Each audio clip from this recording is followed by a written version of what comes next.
Soy Daniel Jadwe, chileno de origen palestino, nacido como tantos otros palestinos del mundo en la diáspora.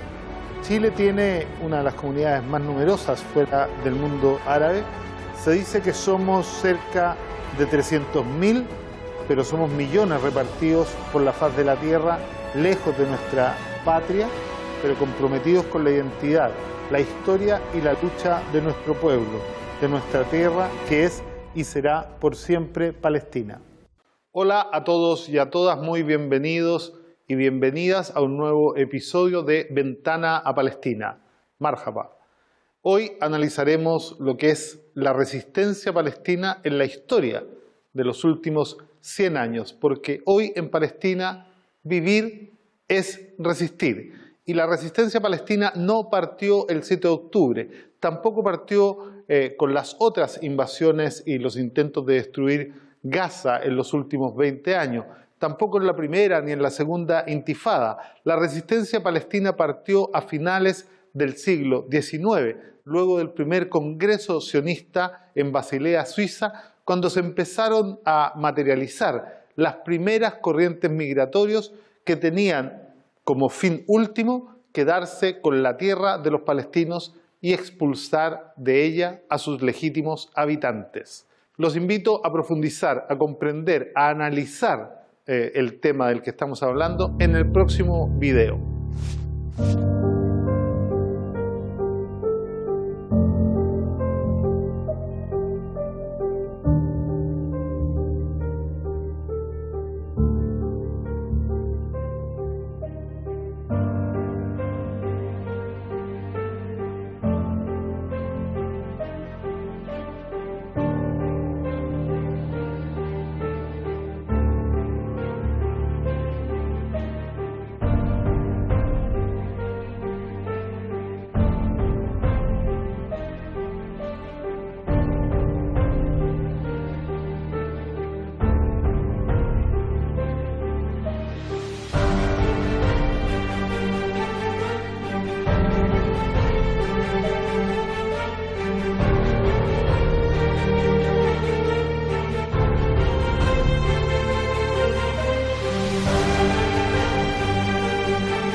De una u otra manera, la resistencia palestina ha comprometido a la totalidad del pueblo palestino en los últimos 100 años. Hombres, mujeres, niñas, niños, jóvenes, profesionales, artistas, trabajadores de todo tipo, dentro de Palestina ocupada, pero también en la diáspora. De hecho, cuando se discutía la partición de Palestina en 1947, esa partición ilegal llevada a cabo por la reciente Naciones Unidas, organización que a pesar de decir que luchaba por la autodeterminación de los pueblos, al único que no le consultó para partir Palestina fue al pueblo palestino.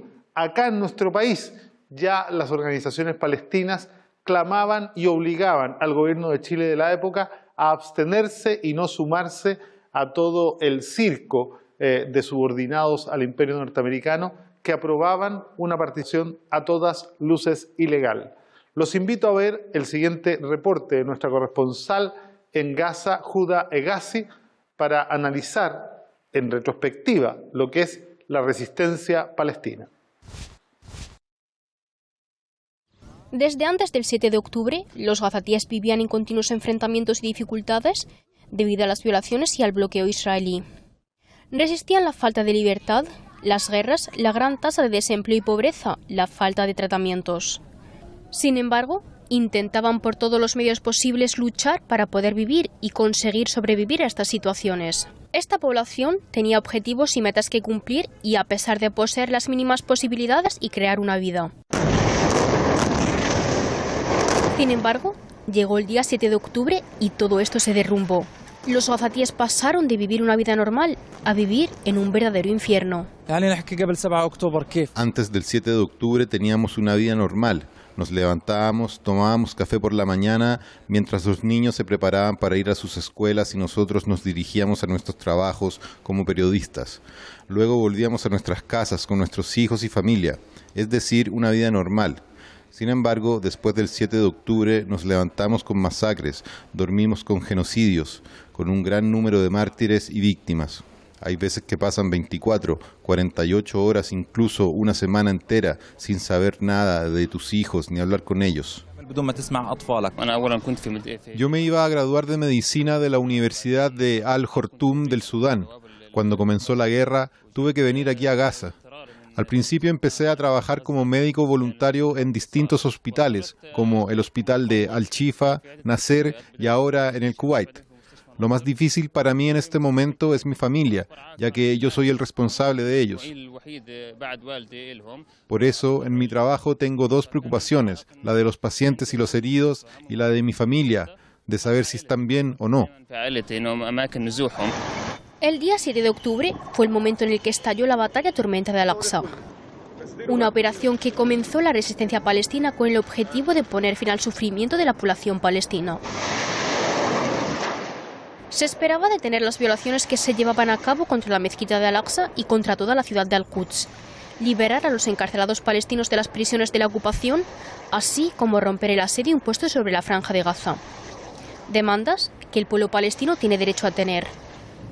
Sin embargo, la entidad sionista, con el respaldo total de los Estados Unidos, libró una guerra interminable y sangrienta contra la franja de Gaza y cometiendo violaciones y las masacres contra la población civil palestina. Hay varios motivos que hicieron estallar la tormenta de Al-Aqsa. Cuando se bloquea una población durante 17 años, es normal que explote. Cuando se permite la violación de los colonos y los ultraderechistas a la mezquita de Al-Aqsa y a toda la ciudad de Jerusalén, es normal que ocurra esto. Las causas que provocaron la tormenta de Al-Aqsa aún no se han solucionado, sino que al contrario, ha llevado a que Israel aumente estas violaciones. Por ejemplo, ahora, impedir a los musulmanes rezar en la mezquita de Al-Aqsa podría incluso empeorar la situación en toda la zona. En esta guerra, los gazatíes han sido obligados a evacuar de manera forzada sus viviendas y sus tierras en el norte y en el centro del enclave costero. Ahora residen en tiendas de campaña en unas condiciones infrahumanas. A pesar de todo esto, aseguran que seguirán resistiendo hasta volver a sus tierras, ya que es un derecho legítimo y no renunciarán a ello. La tierra es parte del ser humano. Yo he nacido en esta tierra, vivo en esta tierra y sigo en este lugar a pesar de todas las dificultades y las condiciones. Nosotros aquí estamos resistiendo para vivir. Estamos luchando para que nuestra vida sea mejor. Intentamos proporcionar las condiciones de vida para nuestros hijos. Nos esforzamos y hacemos todo lo posible para resolver las necesidades básicas. Yo ahora he perdido mi trabajo y todo. Sin embargo, intento por todos los medios encontrar un ingreso para cumplir con mi responsabilidad hacia mis hijos. Para que la franja de Gaza vuelva a ser como antes y que los gazatíes vuelvan a retomar sus vidas se necesita un largo tiempo y mucho esfuerzo y paciencia. Pero esta población asegura que es invencible y logrará salir adelante. Antes del 7 de octubre, los gazatíes tenían una vida, un hogar, sueños que cumplir y por los que luchar. Sin embargo, ahora todo esto ha sido destruido por parte del régimen sionista. Aseguran que sus vidas nunca volverán a ser como antes y lo más difícil para ellos en este momento es no saber cómo enfrentar el futuro que les espera. Uday Ghazi, Hispan TV, Gaza, Palestina.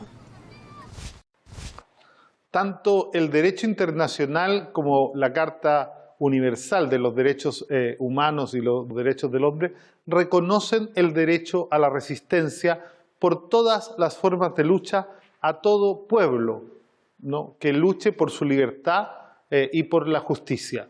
En este caso, a diferencia de los palestinos que están dispuestos a morir en la tierra en la que han nacido y en la cual han vivido toda su vida por generaciones, Del otro lado, cientos de miles de israelíes arrancan, ciudadanos supuestamente de este Estado sionista, que vuelven a sus lugares de origen, acusando que Israel ya no es un lugar seguro para vivir. Los palestinos están dispuestos a todo porque es el único lugar al que pertenecen y van a estar ahí sin duda después de que se vaya el último invasor. Los invito a ir a una pausa, pero a permanecer atentos porque en el próximo bloque estaremos conversando con una invitada muy, muy especial.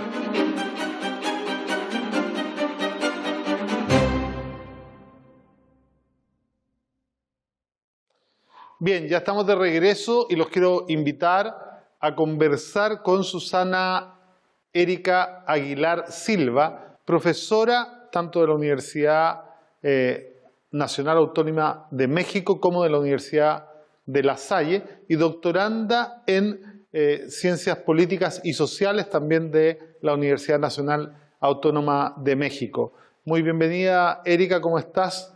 Gracias por aceptar esta invitación.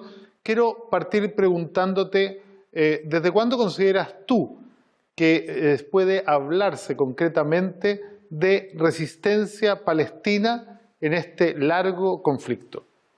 Hola, ¿qué tal? Muy buenas tardes desde la Ciudad de México. Muchas gracias por la entrevista. Y bueno, habría que hacer primero una contextualización para recordar de manera muy rápida que si hablamos del pueblo palestino, pues estamos hablando de un proceso de desplazamientos forzosos, de limpieza étnica, de ocupación, de un proceso vigente de colonialismo de asentamiento, de bloqueo en el caso de la Franja de Gaza. Y en este sentido, este recuento muy breve es útil para recordar que y para evidenciar que la resistencia popular es una consecuencia directa de la serie de violencias estructurales que el pueblo palestino ha experimentado desde hace por lo menos 75 años. Esta resistencia popular, pues evidentemente consiste en una serie de principios, de métodos y por supuesto de acciones directas, tanto no violentas como en ocasiones violentas, que podríamos decir que se desarrollaron desde finales del siglo XIX. Específicamente, dirían algunas fuentes, algunos autores, desde 1878, cuando, por ejemplo, el Institute for Palestine Studies, pues ubica la primera colonia sionista en Palestina. Y pues de ahí en adelante, digamos que podríamos deducir que en cada punto de inflexión de la historia del pueblo palestino, pues se han articulado diversas formas de organización de resistencia, ¿no? Tales como sucedió, pues incluso de hecho desde el Imperio Otomano, cuando a través de manifestaciones no violentas se limitó la venta de tierras al movimiento sionista, obviamente también durante el mandato británico. Después, con la declaración Balfour, se tienen documentadas una serie de manifestaciones pacíficas en contra de esta declaración, de su contenido. Y después de eso, pues la celebración de una serie importante de congresos anticoloniales, algunos de ellos encabezados y formados exclusivamente por mujeres palestinas, que eso es también muy importante de rastrear, ¿no? El activismo y la participación de las mujeres palestinas en cada uno de estos procesos de lucha. La revuelta palestina, la Nakba, las 4 guerras árabes israelíes, dentro de los campamentos de refugiados palestinos en países vecinos, en las intifadas a raíz de los acuerdos de Oslo que evidentemente no han alcanzado su objetivo. Y bueno, evidentemente también a raíz de la construcción del muro llamado del apartheid, de la ampliación y construcción de nuevos asentamientos, los constantes asedios en Gaza, la violencia en Cisjordania, etcétera. Entonces, bueno, a veces es difícil ubicar en un año exacto el inicio de esto, pero el objetivo es que veamos que no ha habido episodio en la historia del pueblo palestino sin que tengamos documentado uno o más formas de resistencia pacífica. Muchas gracias, Erika. Quiero darle la oportunidad al público que te haga algunas preguntas. Vamos a ver si alguien tiene alguna consulta. Hola, Erika. Mi nombre es Julio Soto Vega. Soy profesor, vivo en la Florida y trabajo en la comuna de San Ramón. Y la pregunta es, ¿qué formas de lucha cotidiana tiene o ejecuta el pueblo palestino en su vida diaria? Muchas gracias por la pregunta, que es muy interesante y muy necesaria a veces, porque cuando se escucha la palabra resistencia, prácticamente la asociamos con el uso de la violencia política, y no es así. Hay que recordar en este contexto, por ejemplo, la resolución 3070 de la Asamblea General de las Naciones Unidas de 1973, en donde se menciona de manera explícita la legitimidad de la lucha de los pueblos para liberarse de la dominación colonial y de la subyugación por todos los medios posibles, incluida la vía armada, que no estamos hablando de esa vertiente en esta ocasión. Y también habría que recordar que esa resistencia, además de ser un derecho, también es concebida como una forma de ser y una forma de sobrevivir, según nos lo han expresado las y los palestinos en comunicados como el que emitieron en octubre del año pasado desde la Unión de Profesores y Empleados de la Universidad de Birzeit. Esto da lugar a que surjan en la vida cotidiana expresiones como, por ejemplo, el wujud muqawama, la existencia es resistencia, o como también se ha traducido, existir es resistir. Por otro lado, también ha dado lugar a que conozcamos cada vez más de esta práctica cotidiana del sumud, que es un término en árabe, que, por ejemplo, la Enciclopedia de la Cuestión Palestina la ha traducido como la determinación de vivir lo más normalmente posible, aún en los contextos y en las situaciones de violencia que esbozamos en la primera intervención. Y bueno, pues en este sentido, la resistencia pacífica cotidiana toma formas muy variadas, pues que van desde la literatura y la poesía, la música, la danza, la pintura, la caricatura, el cine, el bordado y sus significados. Y bueno, de cada una de estas expresiones hemos tenido representantes muy importantes, muy dignos, conocidos en todo el mundo árabe islámico y bueno, en todo el resto del mundo en general.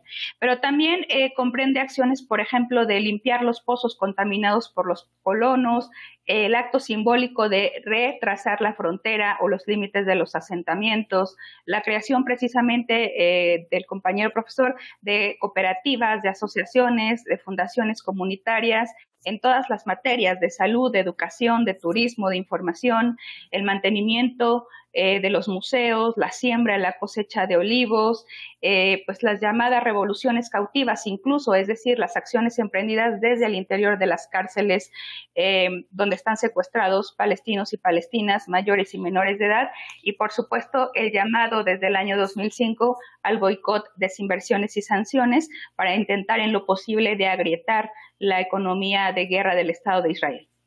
Muchas gracias, Erika. Vamos a la segunda pregunta.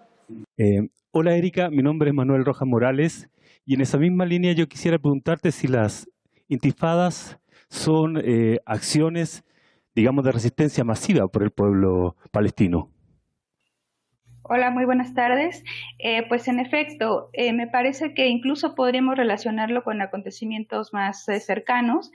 Hay que recordar, por ejemplo, que en octubre del año pasado también el secretario de las Naciones Unidas nos decía que había que reconocer que los ataques perpetrados por Hamás, por Yihad Islámica, no sucedieron en el vacío.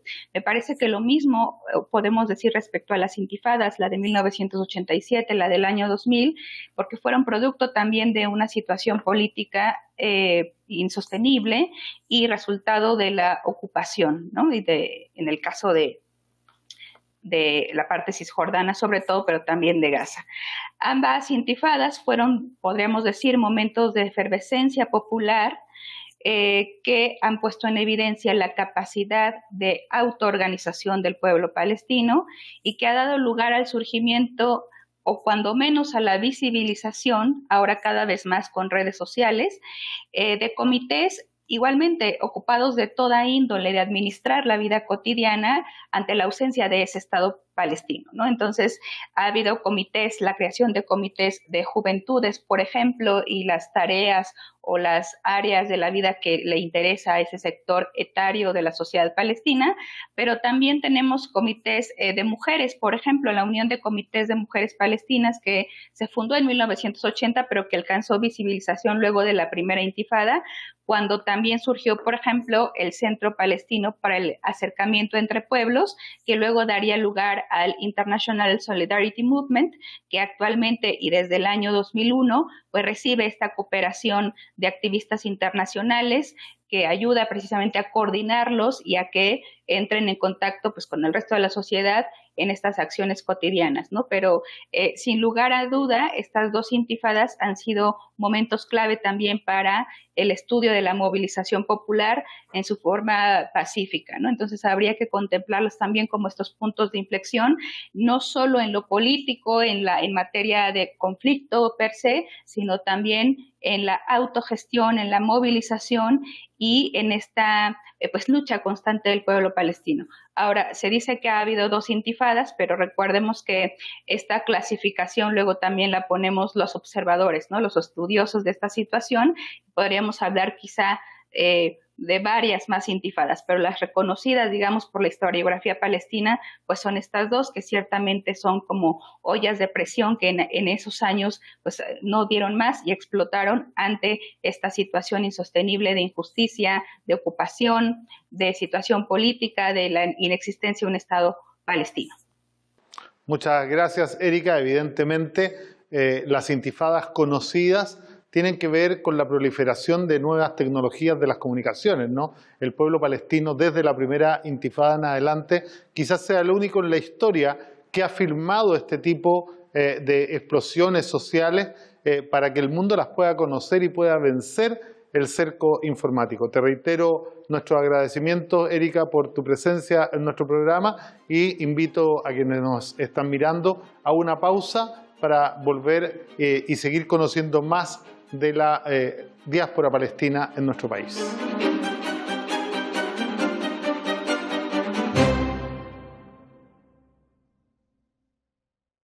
Muy bien, ya estamos de regreso y en este tercer bloque vamos a seguir conociendo más acerca de la diáspora palestina en Chile. Vamos a conversar en esta oportunidad con el abogado Maher Pichara, quien fuera dirigente de la Unión General de Estudiantes Palestinos de Chile, que tiene presencia en nuestro país desde el año 1981, a pesar de que al comienzo ni siquiera tenía el reconocimiento de la Unión General de Estudiantes Palestinos Mundial. Maher, como lo decía, es abogado y ha sido un activista permanente de la causa palestina. Conozcamos más sobre Maher en el siguiente video. La ONU nunca creyó en los dos estados. Esta masacre que nadie detiene es la prueba de ello, señala Maher Pichara Bueid, abogado y primera generación de palestinos en Chile. Ha viajado en varias ocasiones a la tierra donde aún vive la mayor parte de su familia. Cada vez que vuelvo, la situación empeora, comenta. El muro continúa construyéndose, los asentamientos ilegales proliferan, los puntos de control sionistas son más estrictos y humillantes. Cada vez se hace más difícil vivir ahí. Por esta razón, Pichara Bueid cree necesaria la organización más amplia, no solo de la diáspora palestina, sino también de todos los organismos internacionales que tengan como norte detener a Israel. Maher cree fervientemente en la causa de su pueblo. Su convicción proviene de sus abuelos que cultivaban la tierra en Beit Yala. Si un israelita tiene un problema, reflexiona, vuelve a su hogar, en Nueva York, en Europa o en Rusia, a diferencia de nosotros, que de continuar este genocidio no tendremos dónde regresar. Hola Maher, ¿cómo estás? Muchas gracias por aceptar esta invitación. Quiero partir preguntándote por tu historia familiar. ¿Qué generación eres? ¿Cuándo llegan tus padres, tu padre y tu madre, a nuestro país? Bueno, muchas gracias a ti, Daniel, por la invitación y también gracias a los que están hoy presentes en el programa. La verdad que mi padre llegó en el año 1967, en la Guerra de Junio, o más conocida, como le dicen algunos, la Guerra de los 6 días, que realmente no duró 6 días. Y mi madre llegó para el año 1987 en la primera intifada.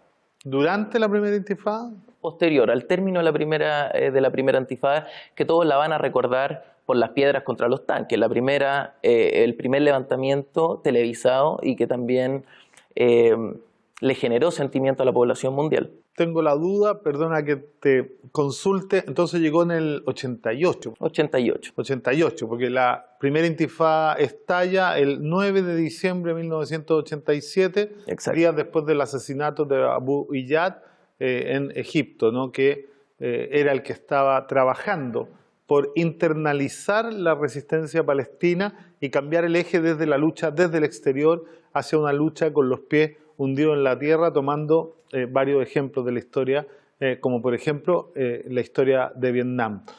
O sea, de todos los invitados que hemos tenido, creo que eres el primero que es primera generación nacida en Chile. Primera generación, y bueno, yo agradezco mucho a mis padres que desde pequeño nos inculcaron el idioma, desde pequeño hablaban árabe en la casa, y eso también es un componente cultural importante mantenerlo en el tiempo. ¿Aprendiste árabe antes que español? Aprendí árabe antes que el español y nos mandaban comunicaciones desde los centros educacionales que por favor le enseñen el español. Está muy bien. Así que claro, y fueron en esa instancia donde uno entendía que tenía una patria, entendía que tenía una cultura, un idioma, una causa, pero no veía en el mapa escrito Palestina, y es ahí donde uno comienza a estudiar, comienza a involucrarse, comienza a interiorizarse del tema, y es un proceso permanente que dura hasta el día de hoy. El amor y el apego a Palestina, ¿te lo traspasan tus padres, tu padre y tu madre, o te surge a ti? Porque de lo que hemos visto con otros entrevistados que han sido invitados, es que la primera generación que llega, los que llegan, ¿no? Primero entran en un periodo de negación y casi no le traspasan nada de lo que hemos llamado como palestinidad a sus hijos. ¿Contigo cómo fue? Porque esto es distinto los palestinos que llegaron en las inmigraciones de principios de siglo a aquellos que llegan después de hitos puntuales que ya tienen relación directa con la ocupación y con el establecimiento en Palestina del Estado sionista. Así es, yo lo que he podido conversar con generaciones de esa época me han dicho que han evitado los nombres árabes, que no han traspasado la cultura por miedo a ser discriminados, pero en este caso mi padre como llega en el 67 y mi madre como llega también en el 88, yo tengo nombre árabe. Y es también un elemento que marca la diferencia entre estas generaciones y que fueron mis propios padres, porque uno cuando va creciendo en un núcleo familiar como este, generalmente no hay buenas noticias. Y uno empieza a consultar por qué no hay buenas noticias, por qué siempre lo que llega es detención administrativa, ejecuciones sumarias, nuevas colonias, y entonces uno crece en ese ambiente. Y son mi propia familia también que está en Palestina, mis abuelos, mis tíos, mis primos, que le mandan las noticias a mis padres y que siempre en el ambiente familiar estamos con la tele prendida, y si uno escucha Palestina o escucha asentamiento, al tiro uno para la oreja, uno se forma y se crea en este ambiente, y que mis propios padres y mi propia familia en Palestina se han preocupado de mantener eso, y yo espero también mantenerlo en las futuras generaciones de nosotros. Tu familia seguramente igual que la mía, yo nací el 28 de junio del 67, justo cuando los israelíes anexaron Jerusalén después de la guerra del 67, y nuestras dos familias vienen de la zona cristiana de Palestina, más particularmente de la conurbación de Belén y específicamente desde el poblado de Bet Yala. No va a decirle ciudad, a pesar de que algunos le quieren poner el nombre de ciudad, ¿no? Es una ciudad que hoy día tiene cerca de 17.000 habitantes, y que si todos los palestinos de Bet Yala que viven en Chile volvieran, no cabrían, sencillamente porque hay más palestinos de Bet Yala aquí que allá. La pregunta del millón. Todos sabemos que esto no partió el 7 de octubre, pero quisiera preguntarte cómo tu familia ha vivido este episodio de la política de exterminio físico y político del pueblo palestino que lleva a cabo Israel, en donde a pesar de no estar en el centro, ¿no?, ha sido fuertemente golpeado, se ha paralizado la economía, han sido detenidos y secuestrados cientos y miles de palestinos de Cisjordania, y todo aquel que tenga olor a resistencia hoy está en la cárcel a la espera, entre comillas, de estas negociaciones para canje. ¿Cómo lo ha vivido tu familia particularmente y cómo ha sido la relación, qué tan fluida ha sido la relación con los que están allá? A ver, Daniel, para abordar esta pregunta siempre a mí me gusta explicar una cita y posteriormente abordarla. En 1923, Vladimir Jabotinsky escribe un ensayo que se llama La muralla de hierro, y ahí señala que el movimiento sionista es un movimiento colonial y que deben comportarse igual que Cortés y Pizarro como se comportaron en Latinoamérica, como los bandidos de Cortés y Pizarro, y que los nativos nunca van a dejar su tierra por su propia voluntad. Entonces tienen que ir en este movimiento colonial, racista, segregador y como hoy vemos, genocida. Y esto ha permeado la política del Estado de Israel desde antes de 1948, porque los palestinos también sufrieron el exterminio y el exilio por el mandato británico y que se mantiene hasta el día de hoy. Para responder, hoy día respirar en Palestina ya es resistencia. Hoy día existir, respirar, vivir, despertarse en Palestina es resistencia. Y cuando a mi abuelo le expropian terreno, su terreno, para construir una vía o una carretera de uso exclusivo israelí en Bet Yala, en el Majrur, que el Majrur es una zona declarada Patrimonio de la Humanidad por la UNESCO, se la expropian para hacer una carretera de uso exclusivo israelí para colonos dentro de territorio palestino ocupado. ¿Eso qué es, Daniel? Eso es apartheid, eso es segregación, eso es racismo, y eso es lo que vive también en el distrito cercano a Belén, que son los pulmones verdes, como se le dice a Batir, a El Majrur y a Kremzan en Palestina. Entonces, cuando yo viajo a Palestina y no puedo trasladarme, por ejemplo, a Haifa con mi familia, que toda la vida la han visitado, porque es un trayecto corto, porque lo humillan en los checkpoints, porque no le dan permiso a mi abuelo, que ya es de alta edad, y yo le veo las lágrimas a mi abuelo cuando no puede visitar las regiones de su país que la visitaba desde joven con mi bisabuelo, y eso la verdad que es bastante doloroso, pero sin embargo los palestinos debemos entender algo. Nosotros tenemos que seguir resistiendo, tenemos que seguir en contacto, y esto también es importante. Ser palestino, por supuesto que es importante, pero ser palestino no solamente es mantener la cultura del zapallo relleno o del malfuf o del arguile, por decirlo así. Ser palestino también es involucrarse en la causa, es estar informado, leer, debatir, y nunca, porque siempre el derecho y la historia van a estar con nosotros, nunca pillarnos desapercibidos en el sentido de que siempre tenemos que estar con los argumentos presentes. ¿Ustedes hablan con las familias de Palestina habitualmente? Sí, todos los días generalmente, por videollamada, conversamos con nuestros familiares, que siempre las noticias son dolorosas, que hoy asesinaron a un conocido en Belén, que no dejaron cruzar a un familiar por los checkpoints. Entonces, esa relación que obviamente es de amor, pero que a la vez de dolor, porque las noticias nunca son buenas, la mantenemos constantemente. ¿Cuándo fue la última vez que viajaste a Palestina? 2022. 2022, cuando estaba terminando la pandemia. ¿Y cuántas veces has viajado a Palestina? He tenido la oportunidad de ir 5 veces, pero 3 veces consciente. La primera, me bautizaron en Palestina, me bautizaron en la iglesia San Nicolás, Mar Nicola de Bet Yala. Ahí me bautizaron. Y las 5 veces han sido humillaciones, porque aquí hay que comprender algo. El apartheid no solamente en territorio palestino ocupado y también dentro de Israel, sino que también le afecta a los chilenos de origen palestino cuando viajan a Palestina y nos humillan en los aeropuertos y cuando nos humillan en las fronteras, porque Palestina no tiene control de sus fronteras, y cuando uno trata de ingresar a Palestina nos desnudan, nos interrogan, nos preguntan si traemos bombas. O sea, ¿qué es eso? Y solo por tener un apellido distinto. Y ese apartheid ha llegado a los chilenos de origen palestino, y que por eso el Estado chileno también debe proteger a sus ciudadanos como a cualquier otro. Bueno, no lo ha hecho, ¿no? De todas las veces que han sido deportados ciudadanos chilenos, el Estado de Chile nunca ha dicho nada, a pesar de que los estados de Israel y Chile mantienen hasta el día de hoy un convenio de libre migración que debiera darle libertad de movimiento a los ciudadanos chilenos que viajan a Palestina, ¿no? Maher, para ir cerrando, porque el tiempo siempre se hace corto en este tipo de programas, ¿qué mensaje le enviarías tú hoy día tanto a los jóvenes chilenos de ascendencia palestina como a los jóvenes chilenos que no tienen relación sanguínea con el territorio? Porque uno analiza la historia de la resistencia y del pueblo chileno y uno recuerda, por ejemplo, ¿no?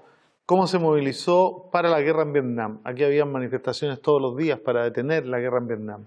En el caso palestino, uno recuerda ya en 1947, cuando se estaba discutiendo en Naciones Unidas la partición de Palestina, aquí hubo una movilización de la comunidad palestina que obligó al gobierno chileno a abstenerse cuando todos los que estaban subordinados a la política exterior norteamericana votaron a favor de una partición que a lo único que no contemplaba era a los palestinos. ¿Qué mensaje le darías tú hoy día cuando está este genocidio en curso, ocurriendo en Palestina, algunos la llaman Tierra Santa, a todos los jóvenes que nos están mirando? A todos los jóvenes que estén escuchando el programa, en primer lugar, decirles que en el lugar que estén, en la universidad, en centros educacionales, en organizaciones políticas, siempre tener la causa palestina presente. Y un mensaje en especial, a no dejarse intimidar, porque últimamente hemos visto a determinadas juventudes atemorizarse un poco por el estigma de antisemita. Yo ahí me gustaría recalcar algo.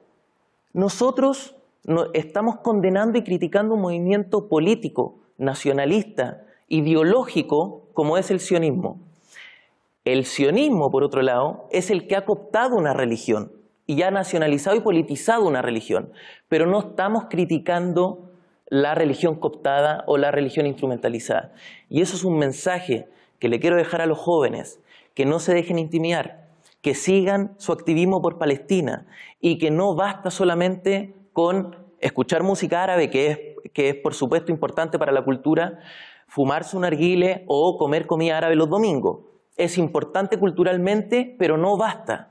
Para esto hay que estudiar, hay que leer, hay que participar en los movimientos estudiantiles y políticos y llevar la causa palestina donde estemos, sea donde estemos. A Israel se le ha mencionado que son un país que ha llevado los valores de Occidente y son vanguardistas en el tema valórico en Medio Oriente. Y la verdad que sí hay que admitirlo, porque Israel es el único país que ha emitido certificados de fallecimiento y defunción antes que el de nacimiento a cientos y miles de bebés en Palestina, y que eso sí que son vanguardistas, en eso son vanguardistas, en el asesinato selectivo, en la demolición de viviendas, en la construcción de colonias y en no respetar el derecho internacional que justificó también su propio origen. Te doy las gracias nuevamente por haber aceptado esta invitación.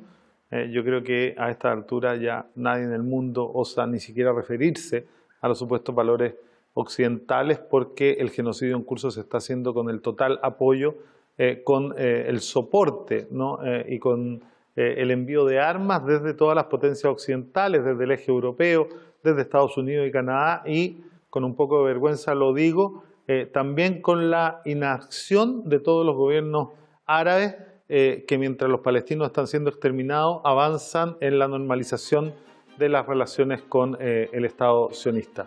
Te agradezco tu presencia nuevamente y lo invito a una pequeña pausa, ya regresamos.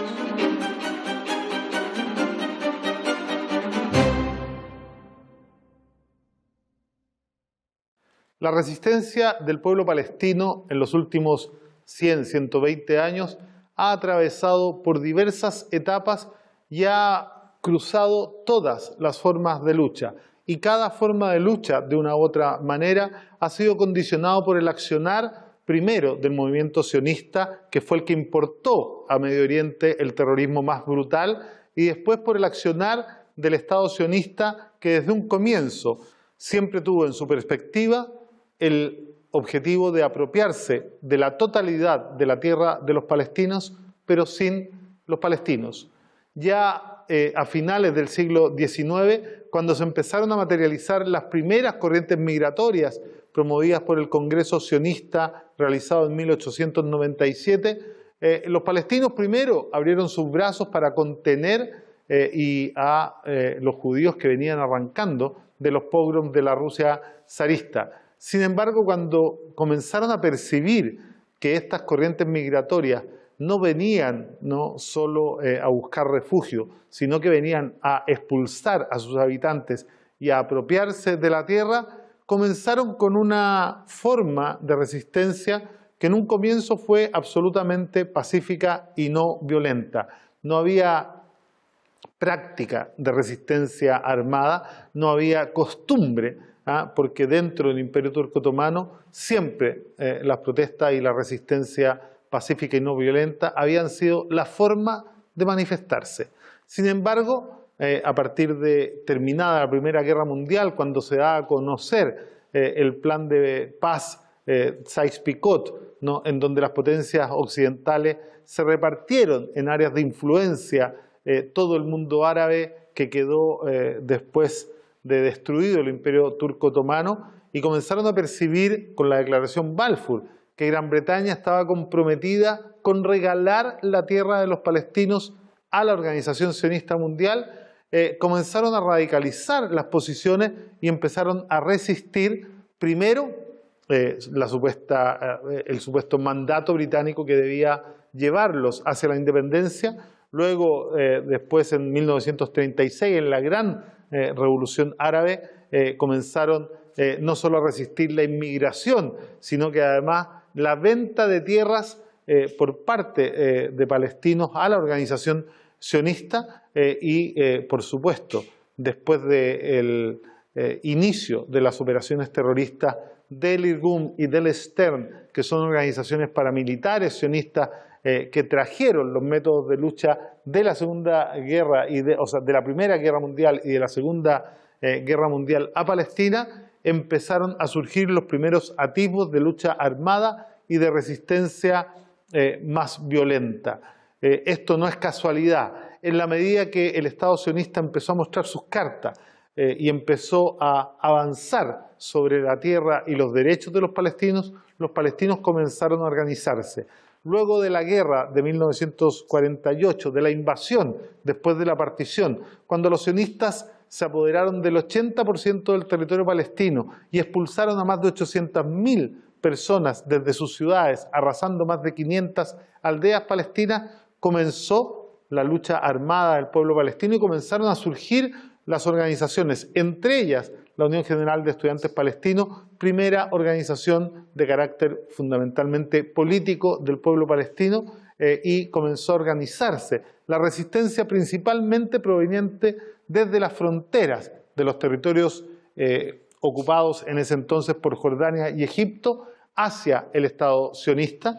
Esto fue detonando un incremento de la violencia, vino la guerra del Canal de Suez y luego la guerra de los 6 días, mal llamada Guerra de los 6 días, y esto dio inicio al surgimiento ya mucho más concreto de formaciones político-militares del pueblo palestino, un poco antes de la Guerra de Suez, el Fatah, un poco después de la Guerra del 67, el surgimiento del Frente Popular para la Liberación de Palestina, de manos del doctor George Habash al-Hakim, más conocido como el Hakim el Sabio, y de ahí en adelante surge primero la Organización para la Liberación de Palestina y llegan a existir más de 30 organizaciones político-palestinas, dentro de las cuales un grupo de ellas terminan fundiéndose en el surgimiento de este Frente Popular, que luego tendría numerosas escisiones,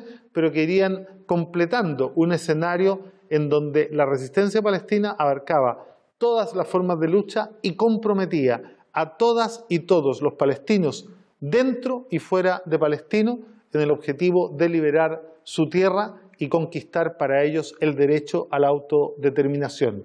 Poco después veríamos la ocupación total, no solo de Palestina, sino que además de las alturas del Golán, del desierto del Negev y de gran parte de la frontera sur del Líbano por los israelíes, lo que iría extendiendo además el conflicto y convirtiéndolo en un conflicto decididamente regional. Luego de varios fracasos de la resistencia que venía desde el exterior de las fronteras de la Palestina ocupada, comenzó a desarrollarse una iniciativa por cambiar el eje de la resistencia desde el exterior de Palestina al interior. Y luego de la derrota de 1982 y de la masacre de Sabra y Shatila en el Líbano, de la salida y del enfrentamiento interno entre los palestinos en el Valle del Bekaa, comienza a fraguarse la primera intifada que vendría a cambiar para siempre la historia de la resistencia, ubicando el eje central de ella en los territorios ocupados. Primera intifada, segunda intifada, y luego de aquello el Golfo y la Conferencia Internacional de Paz y Oslo. Todo lo que han hecho los palestinos es siempre buscar la paz y poner a disposición del mundo entero sus mejores oficios para conseguir un Estado palestino democrático, independiente y soberano en Palestina y con Jerusalén como capital, que es lo que el derecho internacional reconoce al pueblo palestino.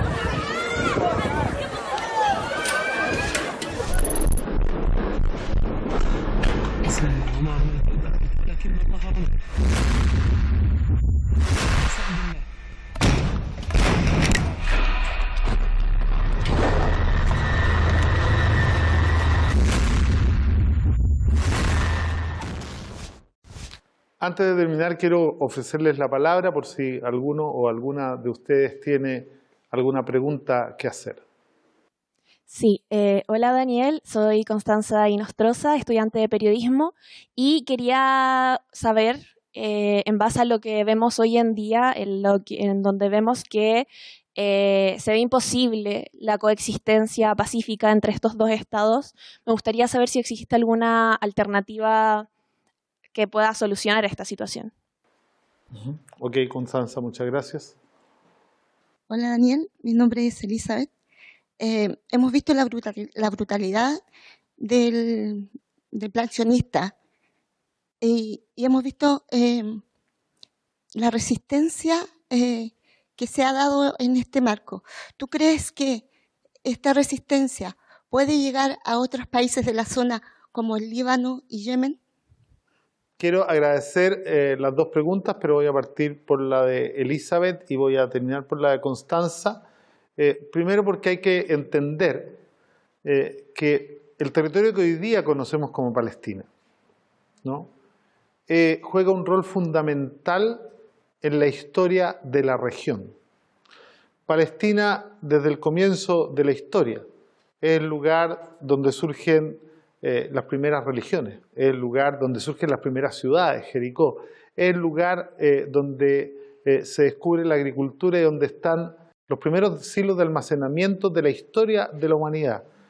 No por nada, junto con el excedente, nace la división del mundo en clases sociales y la separación entre el campo y la ciudad, ¿no? Con el surgimiento de las religiones monoteístas, Palestina se convierte en el centro ideológico, entendida ideología como este conjunto de ideas que caracteriza a un conjunto determinado de personas, de miles de millones de personas a lo largo de todo el mundo. Y por lo tanto, lo que pasa en Palestina impacta directamente a musulmanes, judíos, cristianos y a partidarios de algunas religiones que ya son extintas. Por lo tanto, si uno piensa lo que hoy día ha hecho Yemen, ¿no? Lo que hoy día está haciendo Hezbollah en el Líbano, lo que hacen algunos actores de la resistencia iraquí en Irak contra la ocupación militar norteamericana de Irak, esto no es muy distinto al sentimiento de todos los pueblos árabes que son fundamentalmente parte de la gran nación árabe. Uno no puede olvidar que los estados nacionales en el mundo árabe tienen menos de 100 años. Antes pertenecían a una zona que estuvo concentrada y unificada políticamente en torno a lo que fue primero el Imperio Otomano y mucho antes, ¿no? las distintas ciudades-naciones y los distintos imperios persa, babilónico, asirio. Por lo tanto, uno no puede quedarse en el horizonte de su propia existencia para analizar el impacto que cada evento que ocurre en Palestina tiene sobre todos los pueblos de la región. En este aspecto o en este contexto es importante destacar además que el proyecto sionista habla de la formación del Eretz Israel, que nunca existió, ¿no? Pero que abarca desde el Nilo hasta el Éufrates. Este es el significado de la bandera de Israel, que es la estrella de David entre los dos ríos, ¿no? Y por lo tanto, si uno mirara el objetivo concreto, el objetivo no declarado, pareciera ser que quieren ocupar mucho más que Palestina, porque esto no es solo un problema, en ningún caso es un problema religioso. Esto es un problema que tiene que ver con la lucha por el poder y la hegemonía mundial. Y hoy día el sionismo y el Estado de Israel es el instrumento principal del capital transnacional para apoderarse de todos los mercados y de todos los recursos naturales que aún no tiene bajo su dominio. Sobre la pregunta de Constanza, la convicción de que la solución de dos estados no es viable no es solo de hoy, ¿no? Pensar en partir un territorio históricamente consolidado con una sola identidad en dos no tiene ningún antecedente que le permita aparecer como viable. Es como si en el apartheid sudafricano la respuesta, en vez de desmantelar el apartheid, hubiera sido: partamos Sudáfrica en dos, en un estado negro y en un estado blanco. Nunca hubiese funcionado, porque no hay posibilidad de coexistencia pacífica cuando lo que tú creas son estados confesionales, estados que no entienden la diversidad y la unidad, ¿no?, de todo el género humano y de toda la materia a nivel del mundo. La OLP, desde su nacimiento, siempre propuso que la única solución era la construcción de un Estado palestino laico, democrático, que tuviera libertad religiosa y que fuera la casa de todo aquel judío, cristiano, musulmán o ateo que quisiera vivir en y luchar por una Palestina de esas características. Esta idea, que después de Oslo fue desechada, volvió a tomar fuerza a través del trabajo conjunto de Edward Said y Daniel Barenboim, quienes hace mucho tiempo, un palestino y un ciudadano israelí, ¿no?, que ha incluso optado a la ciudadanía palestina, han declarado que la única posibilidad hoy día, ¿no?, es un Estado plurinacional en donde todos sus ciudadanos tengan los mismos deberes y derechos, en donde exista la total libertad religiosa y que se aparte de todo fundamentalismo religioso, sea este cristiano, musulmán o sionista.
En la Palestina del último siglo, vivir es resistir.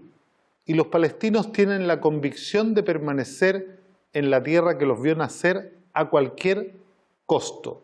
Saben que estaban ahí antes de que llegara el primer invasor y que seguirán estando en esa tierra después de que se vaya el último.